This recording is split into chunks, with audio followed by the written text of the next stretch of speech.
ধীরে ধীরে দিনের কোলাহল গুটিয়ে নিচ্ছে নিজেকে। মেঘের আড়াল থেকে সূর্যের শেষ আলোটা ঠিক যেন লুকোচুরি খেলছে। একটু দেখা দেয়, আবার হারিয়ে যায়।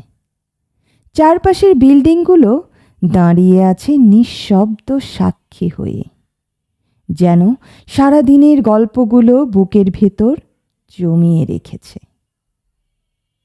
এই সময়টায় শহরটা অদ্ভুতভাবে শান্ত লাগে, না পুরো ব্যস্ত, না পুরো নির্জন।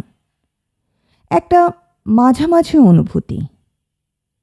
আকাশের রং বদলে যেতে থাকে ধীরে ধীরে, হালকা সোনালি থেকে ধূসর, তারপর একটু একটু করে অন্ধকার। কিছু না বলেও যেন অনেক কিছু বলে যায় এই সময়টা। শুভ সন্ধ্যা। আশা করি আজকের দিনটা আপনার অনেক ভালো কেটেছে। ধন্যবাদ।